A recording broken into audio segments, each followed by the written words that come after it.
mabete eza toujours lokumu ezonga toujours na mboka na biso RD Congo aza artiste ya mboka na biso. Voilà, c'est pour cela nazoloba surtout biso bapantisango tozalaka na ba minimum ya ba respect. Ceux qui artiste moko boye azo tinda bato bafingelela ye ba artiste mosusu nga na benga yango eza kozala faible. OK, to photo batela ba artiste musicien na biso to lukaka vraiment plus mingi te kokotaka ba vie privée na bango parce que mutu tout na vie nde to vivre na sia moyo tonke ime azaka na ba problème na ye.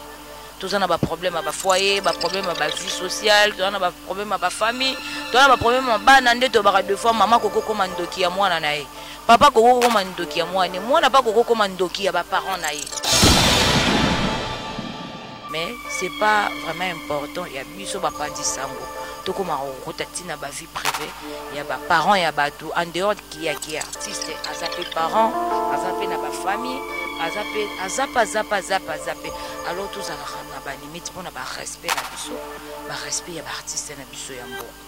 Surtout ça. Parlons de relation bato ming baloba relation à Kofi na Cindy. Et donc chroniqueuse, qu'est-ce que tu peux parler? Est-ce que il n'y a pas quelque chose de clair entre Kofi et Cindy? Netinga grosse moulina ebika ke Cindy aza chanteuse pembeni na kati ya quartier la te pembeni ya Kofi Olomide secteur. En dehors musical aza na vie privée na. Alors vie privée ni on a ko kota ngote eleki makati mengi. Kofi Olomide c'est notre artiste. Alors photo batela bango baza ba icône ya mboka. Merci beaucoup encore à honorable Cindy Lecoeur a raisonné ba maman tant que moi si à l'obité toujours kota na mas na moi na biso ba maman moi ça muta valeur hein. Voilà. Bien sûr que oui. Bazo bafouer respect na ye bazo bafouer ki bomoto na ye yango la loba ki tout à l'heure pour muta atonga yo ezo senga permission te ezo dépendre que na mutu wana sepeli ai milieu yo akitisa yo ezo dépendre que na bango. Mais pour moi félicitations à honorable Cindy Lecoeur azo beta le 8 a raisonner ba maman tant que moi si et bien que toujours quand on a moi de la femme dans moi ya ba maman auto supporter ma bébé na vie to bota rabino to boko la rabino to bombi bino 9 mois dans tout ça la parole belé tout ça la pembe na bino ngana opesa ye merci ngana za wana rien que pour na musala katera lota Cindy Lecoeur ba maman boya ebele le 8 mars ba papa ba lota Cindy Lecoeur mbote ba maman mbote. Alors le 8 mars est la journée internationale de la femme. Le 8 mars ba maman Cindy Lecoeur alobi azokita na mabele. Bolingo ya le 8 mars na masina pona bino ba mama ba papa bana ba ndeko baleki ba yaya ya changu. Mabele changu. Cindy Lecoeur akola la changu. Don na bino kita sko na changu pona ba maman le 8 mars. Tozala na terrain municipal. Boya ebele ngai wa bino. Leki na bino ndeko na bino maman na bino mwana na bino le 8 mars tozala ebele toya tokozala ya kosepela. Je vous adore ngai wa bino Cindy Lecoeur. Merci à vous nos fidèles internautes de cleboa.com. Un grand merci à l'équipe technique qui m'accompagne. Merci à toi Machi derrière la caméra et pourquoi pas El Prof. Un grand merci aussi à Pichou Mangaya Boss Lady. Un grand merci à Tonton de la Nation Banda. Un grand merci à Maman Germaine Olungu Bangalore Kanoka et pourquoi pas aussi Nokolando Michour et le grand Matadien. Un grand merci à Patou Kapangala Bavalor Yasuzi Kouti Koukade Tekasala ya Bibi Chagatera ba famille nanga. Vraiment petit temps le parallèle moto na succès tout le bail que 2023 au Torosalande ba émission. Les amants baba jale loté Torosalande ba émission bo sentir que mobile na fandi ayambi né invité. Vraiment, on a dit que pendant beaucoup de temps, notre consoeur, parce que il y a des filles belles, le loba au moment où make-up, à lobby, mais internet, à ce qu'on a argumenté, vraiment, je reçois pour vous ma consoeur, Grosse Moulir. Elle vient de l'Europe, à moi absent, à Kinshasa. Vraiment, oh, Grosse Moulir à ça là, internet, vraiment, petit temps le parallèle, on a l'andiet si na ma compagne.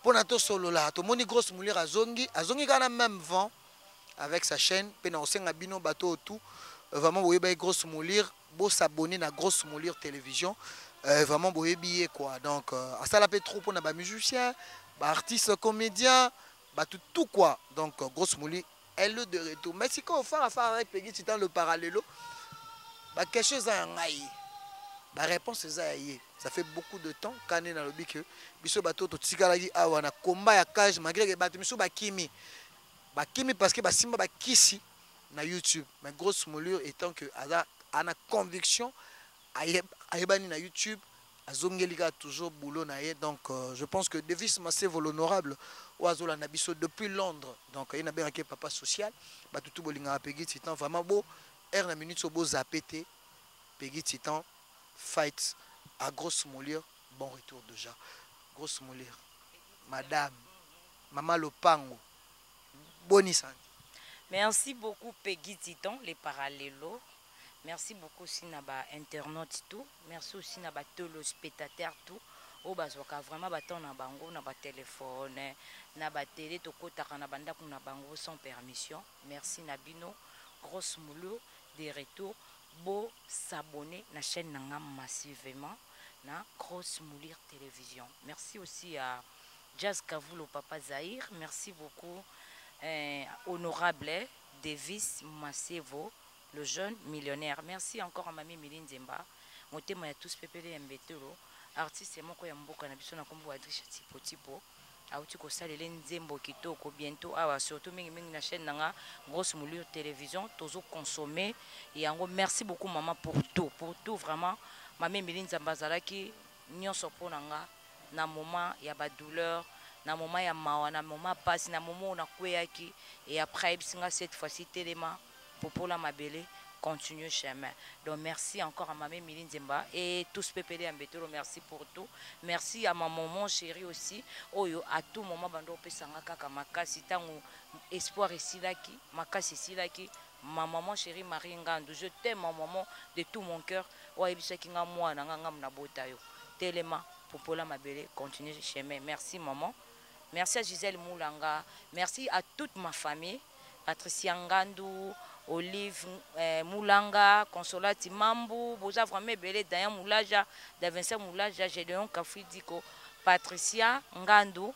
Merci encore à Junior Gouvé, Nathalie Changani, à Fifi. Boza vraiment ebele son dans lobina banda awa pour baza bato yo batika ingate na batonyo sowana et famille nanga elemba kingate surtout na maman nanga atika kingate seconde nazalaki nanga na batant tout oyo nazalaki absent na kati ya réseaux sociaux donc à un moment de fois nga pe na bande ko fanda nota la bino lokola ba téléspectateur nyonso pendant 5 ans et puis na s'est décidé nazongela musala nga parce que c'est ma passion donc voilà osumuli mo bébité ozaka nengo zalaki lelo to moni génération parce que tout le bavement vérité oza parmi ba fille oyo pe ba simba ki internet lelo moni ba komi ebele ba tutu ba komi ko yakaka oh ayega yepe grosse muli yepe nini lelo YouTube obino bo banda ki obma bo marque époque na ba Karine Mokondi ba Jaël Show parce que to yebi ba tutu ba yebi surtout ba nota na Congo France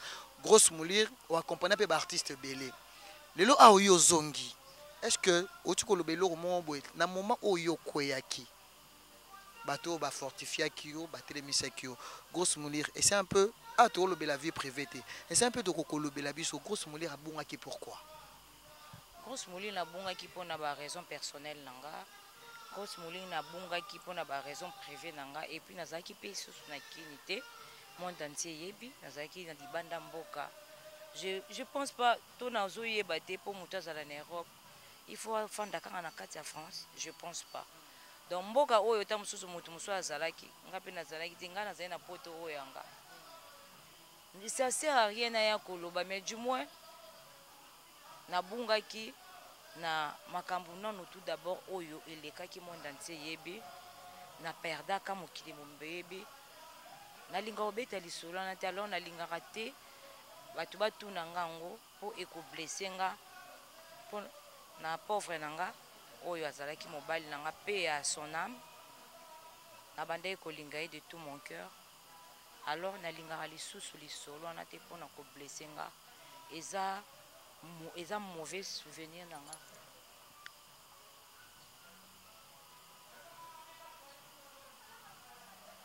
Comprenez son émotion. Grosse Moulire.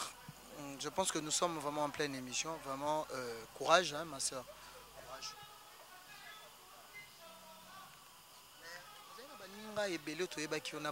Est-ce qu'il y a un baninga qui va soutenir qui na passi baninga lo ba Karine Mokonzi ba Jael Show bande ono pe musupe ba ndeko benga yo malgré que notre étape sans na Kinshasa. Eza mauvais souvenir nanga oyo etikalinga na vie gravée ekoki kolongwa te.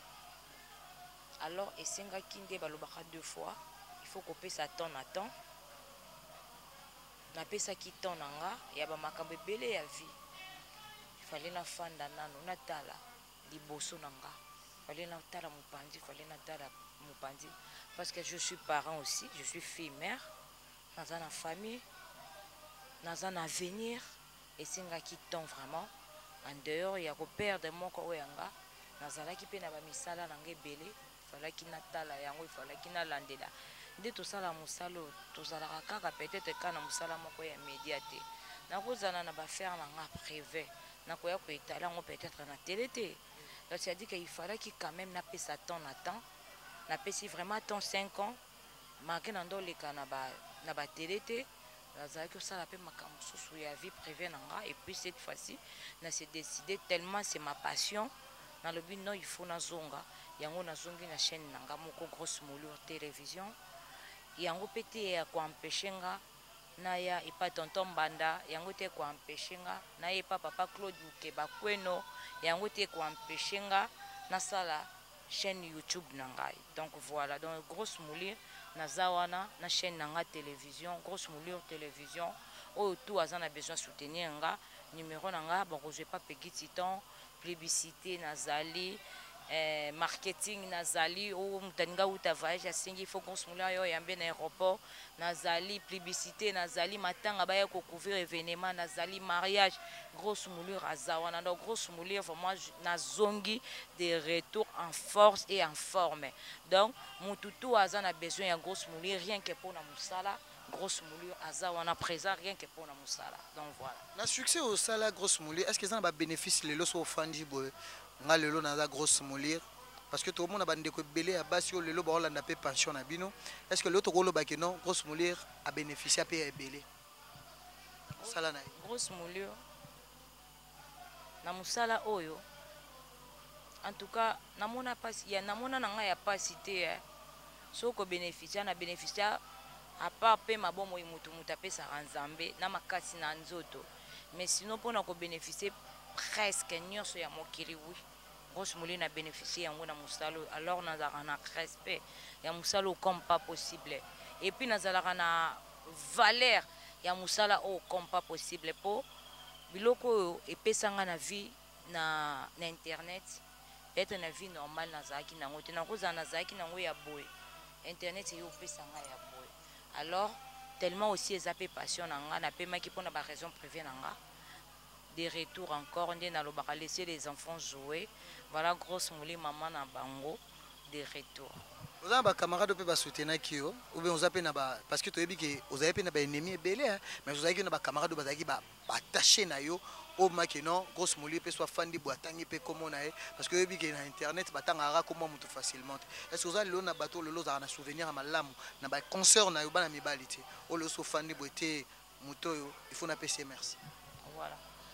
Nazana batu presque ba journaliste nyonso en tout cas bazala ki wana parce que bon dès to lobaka 2 fois lelo pegi titan Grosse Moulure na fando na plateau boy na koki bien sûr que oui yango nazo loba na koki ko empêcher te muna artiste place à fandi wana tonganga sa langage keye mais keba na réputation wana nde toke nango na l'état et comme passe mais ko tonga mutu na koki ko empêcher mutu te sepeli na motema ne atonganga jamais. Donc pour na koloba ke na kopesa ka merci na ba oyo nyonso bakabola ki mawananga ou ba soutenir kinga ko soutenir ça kaka financièrement te poso na lobi na ba collègue na muta soutenir kinga financièrement azate même pas na 1 euro na moment tout on a perdaka mobile nanga o na fanda ki na se o jusqu'aujourd'hui pendant 5 ans naza na journaliste je parle de tout mon cœur naza na journaliste mon côté o ya pesanga ta $1 na ye atani ya contribution ta a grosse million afandi melata ju aza artiste oyo banda compagnie parce que vous avez presque partout hein? Voilà yo kena ba chroniqueuse kena ba chroniqueuse yango na lobby que je parle de tout mon cœur je suis sincère c'est dit que ata journaliste mon côté ayaki kokabola nanga na $1 azata la réception je dis des personnes OK mais naza moto naza pe na quelques personnes to liaka na bango to melaka na bango ezape tout à fait quand ndongo lobi ezape na quelques personnes mususu to lia pete to melati mais tant na sangisi bango que à la réception de personnes oyo ayaki na contribution ta ya $1 azala quitter le contraire na batu mususu kuto basunga nga na bwaka bango te na vinanga OK na yeba bango pe kutu te na vinanga mais bango bazala ki wana pona ko soutenir nga pona ko lakisa ke mutu mususu asepelaka na yo mais azala musika aotalo lokwa ndako ezika au moment où il y a problème aye à intervenir c'est ça la vie voilà côté artiste en tout cas côté artiste ndé moi ça va franchement côté artiste c'est vraiment bakabola kinanga côté artiste bakabola nanga et puis côté ba journaliste mi bali pe aussi akabola kinangai neti Jazz Kavulu nalia kimbongo ne merci Jazz Kavulu pour tout nalia kimbongo ya Yoyo Casserole merci mon yaya Yoyo Casserole nalia kimbongo ya papa Raphaël Walukonka son excellence bientôt il pas au postuler merci papa Raphaël pour tout papa Raphaël akabilanga si je me trompe pas $500 hein. Merci papa Raphaël pour tout je pense pas ce qui n'a pas bossa na artiste et musicien pour na boya polémique ba o ba yebi ba soutenenga bazalaki ba ope ba soutenenga te bazalaki pe mais de retour na musala na uyiko lobateke o ya soutenaki ngate na osala na ete non ko sunga ko kabola mpasi na muninga esinga ka volonté ezalaka pas au forcer yango no yutaka kati alors merci na ba o tout ba soutenenga ba ope ba soutenaki ngate merci toujours na bino grosse mouli on continue comme ça là. Parlons maintenant de l'actualité musicale. Je pense que yomo le lozo moine internet ça commis. Est-ce que Nathan yo pose avec notre succès? Est-ce que ma vie privée à artiste qui est allée les Ketchou moana pe merci les Ketchou yé pas là qui wana a soutenir qui mais surtout na basinde oui ko benga moralement ba Karine basalaki yango ba Joël Chou basalaki yango ba Glody Diasuka motema ya Tracy Popé ya sala donc ba soutenir kinga moralement bazaki Afilora ba soutenir kinga Sarah Ramazani aussi a soutenir kinga moralement mes condoléances soient fortes voilà la vie mère chef P Aruna a soutenir kinga merci Nabino nabosani bino te grosse moulure Nabino. Je suis toujours en vie, bonne santé, des retours maintenant, na internet tout, donc voilà, je suis là. Parlons de vie privée, les lots mon vie privée, artiste est étalé. Parlons un peu de Keina, comment artiste baza vie na bango eza étalé. On commence avec Fali et puis on va aussi finir avec Kofi Olomide. Parlons de Fali, tant aux hommes lelo, la fille de Kofi et de Fali pour pas Keina. Bazolo baka na ba internet et comme iloko amwa eloko momboy nabi ke oza moto pe osala ba analyse ya kafu le loko ko loba nini bato bazo étaler ba vie privée à artiste ezo sala biso passé vraiment c'est déplorable ezo sala vraiment parce que c'est déplorable pourquoi lelo artiste na biso tozo mona bango na valeur te parce que tozo mona bango na kata RD Congo tozo melana bango to sekana bango des fois so ba beti en plein to kendo tala bango melibanda baza bato mususwa libanda penza na mboka libanda mboko komo fanda boye o koko mona e boye to komo tali kana na ba télé na YouTube alors il faut to battre la artiste na biso en tout cas s'il vous plaît na ba collègue na biso to faut to battre la artiste et musicien na biso to lukaka vraiment plus mingi te kokota ba vie privée na bango parce que mutu tout na vie nde to vivre na sia moyo tant que il met azaka na ba problème na Tous on a des problèmes à foyer, des problèmes à vie sociale, tous on a des problèmes à famille, tous on a des problèmes à banande to bara deux fois maman koko komandoki ya mwana na ye. Papa koko komandoki ya mwana, mwana pas koko komandoki ya ba parents na ye. OK. Alors tout côté vraiment na monde on a été c'est trop glissant. Donc neti nga penza grosse moleur tellement na lingaka muta kota na vie privée ni na nga ni na famille nanga. Oh ndena lo baka penza oya ba oh oser kokota na vie privée nango oser koti na vie privée ya famille nanga alors to que nous plus loin. Alors nga pe lokwa na lingaka te na par nanga na sala pe eloko wana na éviter pe kokota na vie privée ya ba artiste et musicien. Musala onde to sala kabwe na kokota na musala na musicalement na et non te na kokota tina ba vie privée na nde to bara tout à l'heure na lobino ke mwana koko koma pe ndoki ya parent na parent pas koko koma ndoki ya mwana na mais c'est pas vraiment important ya biso ba pandi sango to koma kokota tina ba vie privée ya ba parents ya ba tout en dehors qui artiste azape parents azape na ba famille azape alors tous ala na ba limite pour na ba respect na biso ba respect ya ba artiste na biso ya mbo surtout ça. Parlons de relation, relation à Kofina Cindy. Et donc, chroniqueuse, qu'est-ce que tu peux parler? Est-ce qu'il n'y a pas quelque chose de clair entre Kofi et Cindy? Tout à l'heure, on a eu Koloba, ma vie privée vraiment, ils ont trop glissant. On a vraiment cocoté à côté. Ni tinga grosse mouline ebika que Cindy a sa chanteuse. Pembeni na kati ya quartier la te pembeni ya Kofi Olomide c'est tout. En dehors musical. Azana vie privée né alors vie privée né on en a kokyo kota ngote eleki makasi mengi Kofi Olomide c'est notre artiste alors il faut to battre la bango baza ba icône ya mboka bazo pesa honneur ya mboka na biso nga na yebika tant que leader artiste munene na mboka azana groupe né quartier la te faut to pesa ba beaucoup de respect. OK que relation amoureuse na Cindy ou pas nga vraiment est concerné ngate nga na yebika que Cindy aza chanteuse na kati ya quartier latin aza ko évoluer pembeni ya Kofi Olomide point barre. Oh eza na kati wana ça me concerne pas. Parlons d'actualité, elle s'est produite le 8 mars na Tchangou, c'est la toute première fois parce que Cindy a moi na Tchangou. Qu'est-ce que tu peux dire à Cindy tant que à réfléchir pour na ba maman et surtout pour na basio basika ya Congo à obéta concert le 8 mars. C'est une bonne idée pour. Ouais. Merci beaucoup encore à Honorable Cindy Lecaire à raisonner ba maman tant que moi si à l'obité toujours quand on a masse na moi na biso ba maman moi c'est ça muta valeur hein voilà. Et bazo mériter respect. Bien sûr que oui.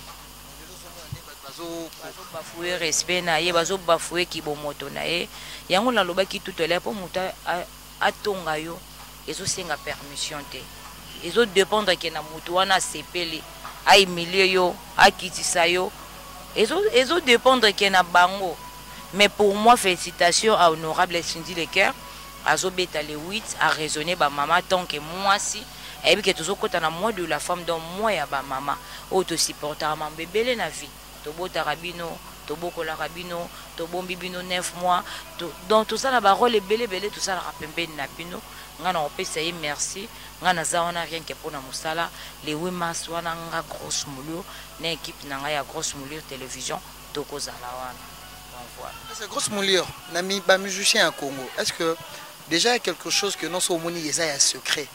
Est-ce que tant que chroniqueuse au koya pe ko loba vérité ou bien ko ça la critique pour un artiste pour un jour à Bomis? Pour moi non kokate que na fandi to fandi na pegi titan tout ça la analyse moko boye pour tout détruire artiste et musicien moko quelconque donc kokangote aza mutu lokola ngaza na mai aza na makila pourquoi ça ba collègue na biso mususu boye excuse nga botia na nase. OK na landaki collègue na biso mon journaliste na biso ya mobali na landaki asaki émission moko boye azu audace ya kofinga un grand artiste na biso na kombo ya héritier Watanabe Goga le Paul Ganga benga ke mingi monsieur les chanteurs azu courage ya kofinga héritier oyaza parents oyaza na ba famille oyaza na ba belle-sœur oyaza na ba bokilo oyaza na ba fan monde entier azu audace ya kofinga musicien munene lokola héritier au musicien en salité musicien alataka mabe, musicien afandaka na lupango na ba locataire mosusu. Quelle audace! En tout cas, c'est déplorable. Na ba ndeko na biso ya ba journaliste o bazo ko humilier ba valeur, ba respect ya ba artiste et musicien ya mboka na biso. En tout cas, jour na talaki émission na salaka na lelaka na miyoka kama mabe na moni ndire ba fingelinga yaya. Donc en tout cas, nazo pesa conseil na ba collègue na biso tozalaka na ba minimum ya ba respect na ba leader na ba artiste et musicien ou bazo la valeur ya mboka na biso. Voilà. Merci beaucoup Cos Moulure, nous sommes arrivés à la fin. Nabi ke lelo poko maman lo pango donc c'est peu moins bien parce que bande connaît belé bazo luka vie mata lo pango bazana monter lelo zape maman.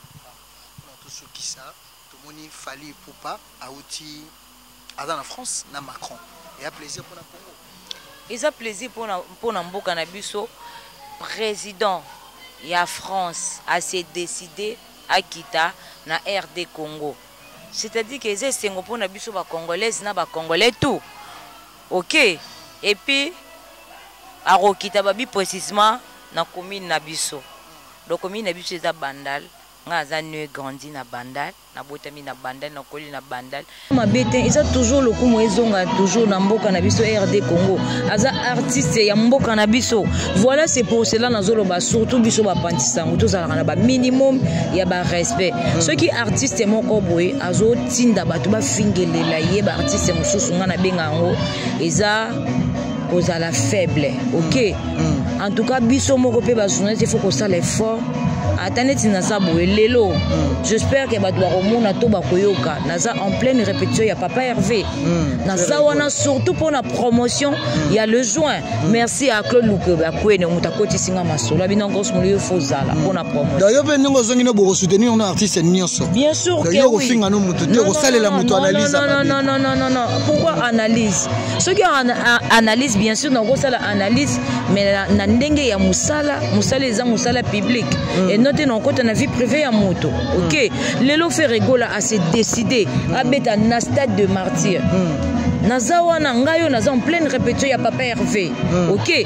Na ye na koti masola merci aussi à Moyaya Laurent Tendance na koti pe na masola ngo pona ko salela toujours ba artiste na pona ko salela artiste so faire rigola Jésus de Nias promotion pona ko salela publicité pona ko tekaye pona ko sanzola ye na ba œuvre na ye pona consort na ye na les juin plutôt na stade de martyr et les cas bien tant ezo les cas bien lokumu ezo zonge pa na biso neti watanabe nazalaki te so nazalaki et pas les cool ga moto na te bande ko no belé msusu otikaki te lelo ba bimi belé bina filo ebake. Non, on a kendei na tika bina filé pembeni ya maestro. Oui, na tika comme leader oui, bien sûr. Oh, monsieur tous en YouTube, tu as internet monde entier. Beckham, il est pas comme leader. Bango tout. Vibrator, Charlie Materazzi, bango tout ba comme ba leader na ba ko na bango, ba félicitations na bino, bo bosser et ça pour na toujours le coup muyamboka. On peut ça bango ba fleur. Il va tourner déjà na tika kaye déjà leader non que c'est né ba félicitations ba bina filé donc baza mibali ba obunda ba félicitations na bino tozawana ka pona musala donc Cos Moulure aza pona tout le monde azate kaka pona mutu moko non lelo nde ekwelelinga et pas Papa Hervé lobe kozale pas kingani lobe je suis là Cos Moulure nazawana pona musala nga naza rien que musala en tout cas polémique surtout polémique bo épargner nga ponga na ko déstabiliser jamais artiste et musicien ya mboka na biso. OK. Donc nazawana pona musala pona ko matisa ba artiste na biso ba kende likolo donc rien que ça. Ouais, mais sur la prince Badia. Moi na maniqué. Ouais. On a d'accord. Ouais. Bien, oui bien. Très bien. Aïmba très bien. Courage. Bien sûr que oui aza mobali fois bunda. Na landa écoute le connaît mo bobo skizinga na habité sono ko. Soki na lingina kota soki na lingina kota soki na wente soki ya mabulu soni. Bravo na yo pe prince baba mwana ya Manique de John. Ba félicitations non. Ola saka de quoi ça capable. Ola saka za mobali voilà. Biloko nde toujours linga na mboka na biso ole to déstabiliser ba artiste ya mboka na biso mais to félicitera ba artiste ya mboka mususu. Donc voilà c'est un peu ça. Pour tous ceux qui sont mauvais souvenirs artistes nous aussi kanango. Zama cœur ouvert parce que tout ça une émission cœur ouvert Cos Moulure. franchement naza na nga na mauvais souvenir te. Grosse Moulir. Non non. Ya musicien moko. Non non. Tu as un mauvais souvenir. Même soit ça là j'ai moko ya mabe. Te na tika na nga na mauvais souvenir ya artiste musicien moko te. Na vie na nga mobimba mutuka moko na lobango plusieurs fois. Oh et ça là qui to kene bien te c'était Robin Mondibo mais après tant tu que se comprendre na comment pire beaucoup ça na te. De babra batu moko so ba yoka na non te tombo yoka na ba comment na complicité au saranate.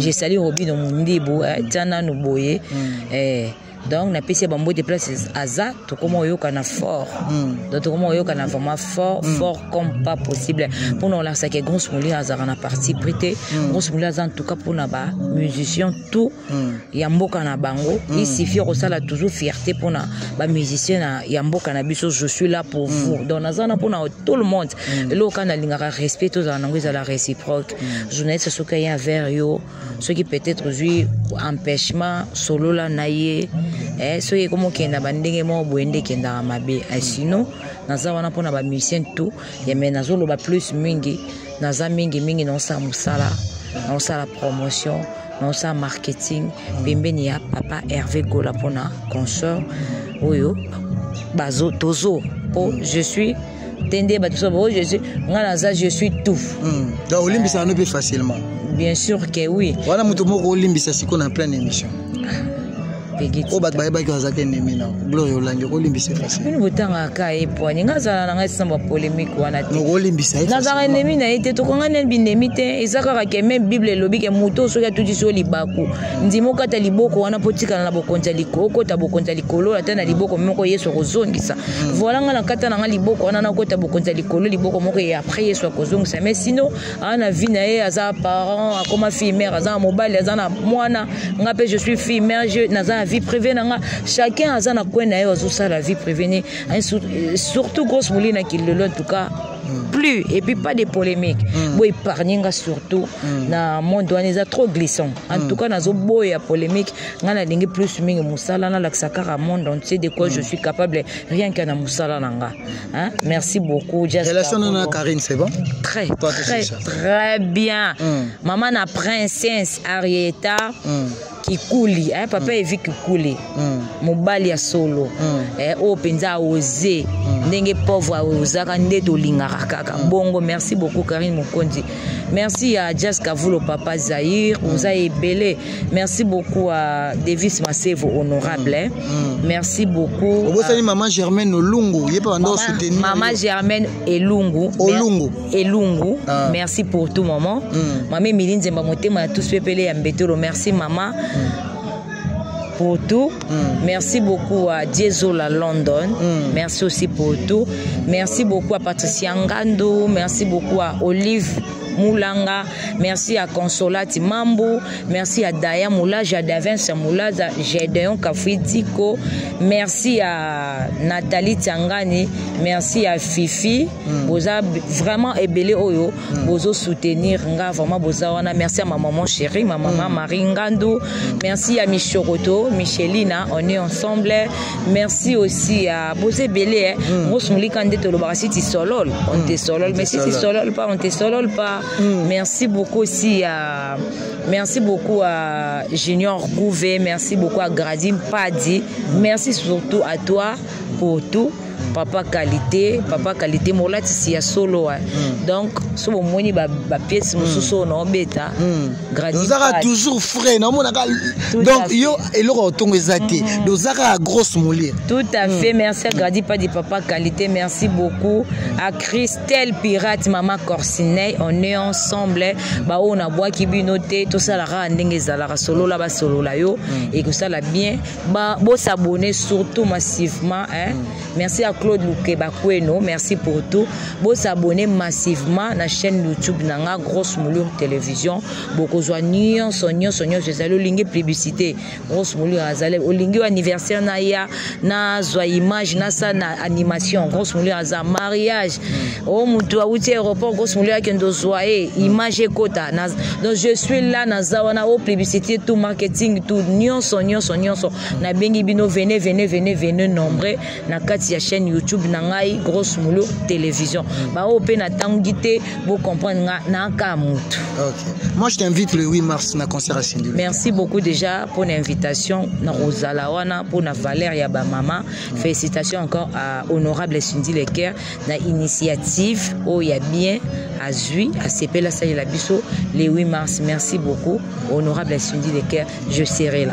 Merci, c'était la Grosse Moulure fête à Peggy Titan. Je dis un grand merci. On était à cœur ouvert, vraiment avec ma consoeur. Donc, on s'est vu il y a beaucoup de temps. Donc, je dis un grand merci à elle parce qu'elle a accepté mon invitation. Je dis un grand merci à Nabatoutou, vraiment pour s'abonner et pas à Grosse Moulure Télévision, vraiment pour la décider.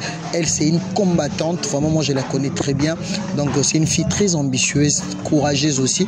Nesibiso ba Peggy Titan aussi, maso ba kiss na YouTube te. Courage na biso na boania et am te sala biso. Un grand merci à tonton Banda. Un grand merci à maman. Tonton Banda, je te salue. Hein, je te salue, tonton Banda. Un grand merci à tonton Banda. Un grand merci à maman Germaine Olungo Bangalore. Mago Tikinga mère Nazara Libanda. Babouakela nga biloko Libanda. Naola Libanda. Merci à Batutu Bolinga Peggy Titan. Merci à DG Blaise Polo. Merci à Batutu Bolinga. Merci à Héritier Watanabe Goga. Goga Motona Tembere Poulga le monsieur le nga benga kemingi mingi monsieur chanteur. Pour amoyembi comme pas possible. Il faut qu'on yebisa ba téléspectateurs au bazo ba Rolanda biso en direct na émission OK. Tous en pleine répétition. Il y a papa Hervé fait rigoler à Jésus de Nuances dans ma campagne. Voilà. Merci beaucoup. Merci à Machia derrière la caméra. Merci à El Prof. Merci à Pichumanga Boss Lady. Merci à Kadet Kasala Bibiche Gatera. Merci à Patou Kapanga la Suzy Koutikou. Karine Biasaka. On attend qu'il contient dans les égoïstes. Je salue mon yaya. Meta Kayembe.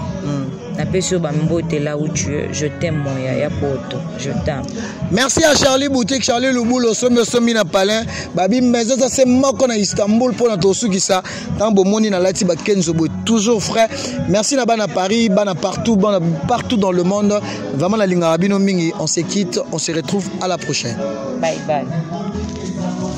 Katera lota kasindi le cœur. Ba maman boya ebele le 8 mars. Ba papa balota kasindi le cœur. Mbote mbote ba maman mbote.